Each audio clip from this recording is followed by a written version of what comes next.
morning, everyone. It's Robert from On My Turntable. Hope you had a great morning this morning. It is Wednesday morning. As always, a coffee kind of morning. I hope everyone's doing well. Cheers, everyone. This is about the fourth time I've done this video. I've gotten so many pop-ups. It's frustrating. Thank you, everyone who has given me suggestions on some amazing Iron Maiden albums to listen to and to get in my collection. And I'm going to take your word for it for sure, because you haven't disappointed me yet with all your suggestions. And I truly, truly appreciate everything. I've loved everything that I've got so far. And this band is just so remarkable and better than I expected, for sure. So thank you, everyone. And Chris Brophy, I'm still blaming you. But I'm going to do a 180 today.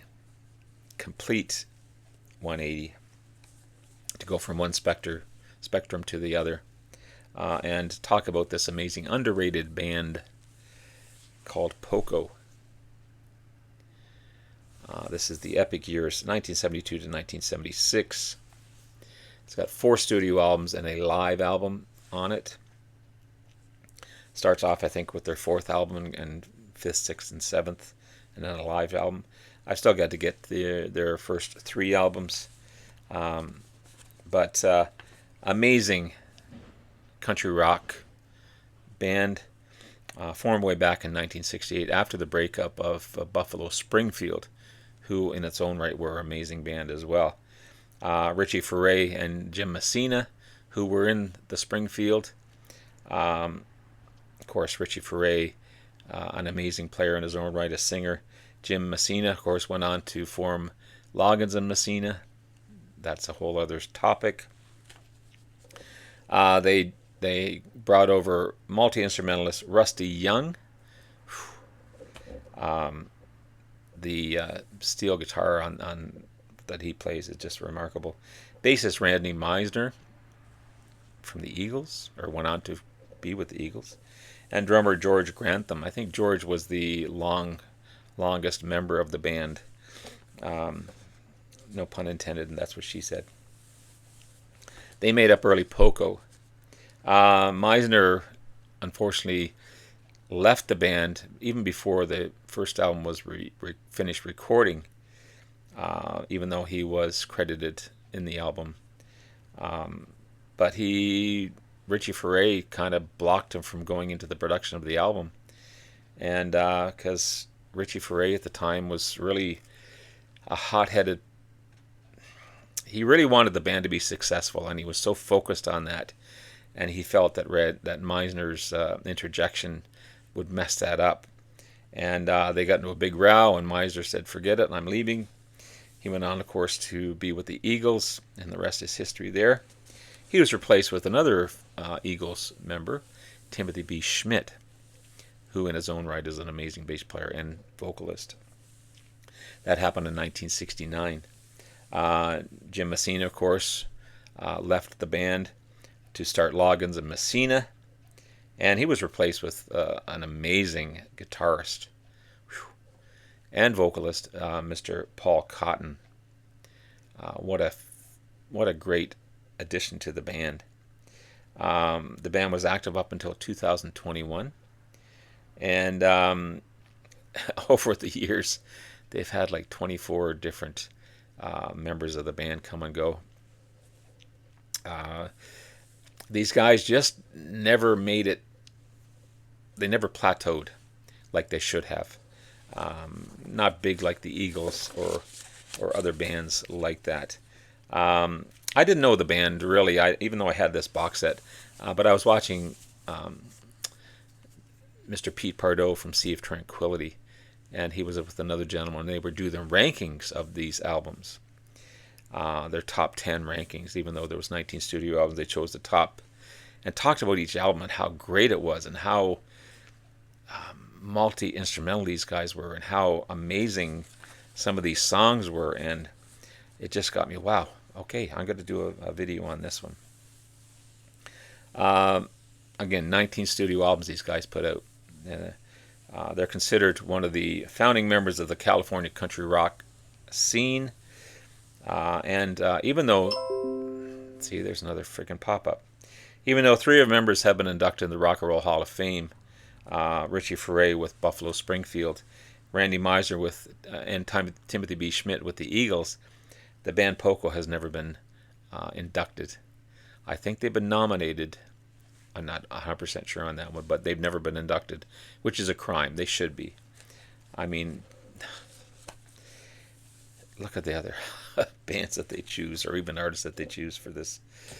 Not that it means anything, but just to give them their due, for sure. So again, this is the epic years, 1972 to 1976. Features George Grantham, Rusty Young, Paul Cotton, Richie Furay, and Timothy B. Schmidt. Nice little mini box set. Sounds pretty decent. Okay.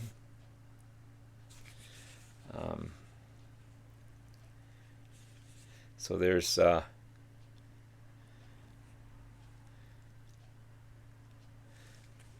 think that's Richie Furay. That's Paul Cotton for sure. That's Timothy B. Schmidt and George Grantham. Okay. Great little booklet. Pete Pardo and the other gentlemen both surprisingly ranked this album as their #1 album. This is a good feeling to know. This is not only full of great country rock, it also rocks out, as most of their stuff does. Their big hits are pretty soft, but they've got some hidden tracks that would surprise you for sure. This is 1972 release, their 4th studio album.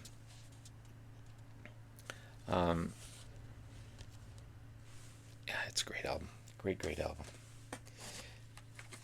Crazy Eyes, more of a soulful album. Don't really like the fuzzy. There's a better photo of the band there. So Crazy Eyes, their 5th studio album. Again, some great tracks on this one, some soulful tracks as well, and amazing stuff. Their 7th album, even though it's called 7, it's actually their 6th studio album. Down to a 4-man trio, a 4-piece band. Say that 10 times fast. Again, Richie Furay had left the band. He was just getting frustrated with the whole process, that they just didn't make it as big as a Neil Young or a Stephen Stills. And again, as I said earlier, they just missed out plateauing as they should have. This is a harder rockin' sound from the band. It's really, really good. You think with the horseshoe on there, it'd be more of a country rock sound, but it's a harder edge sound for sure. And then you've got their 7th. This is Cantamos. Sorry. This goes back to more of a country rock sound, but still enjoyable. Some great musicianship on this one for sure. Awesome stuff. And lastly, this is Poco Live.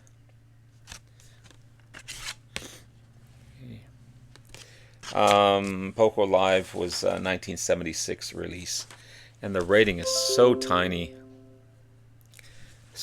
on this one. You've got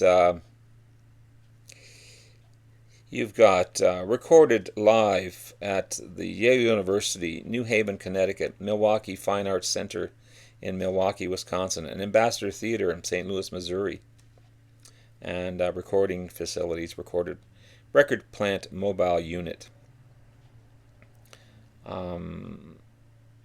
Yeah,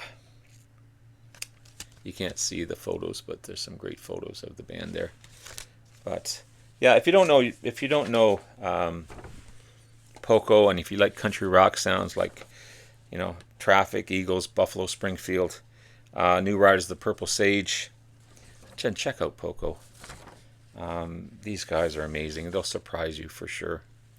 And I think there's some excellent playing on this one, excellent musicianship. Of course, a lot of the members went on to bigger and better things. Richie Furay actually went on to be a pastor and was for many, many years. He was at the point of almost losing his marriage, and they actually split up for like 7 months, and then he found the Lord, and the rest is history there. But I watched an interview with him.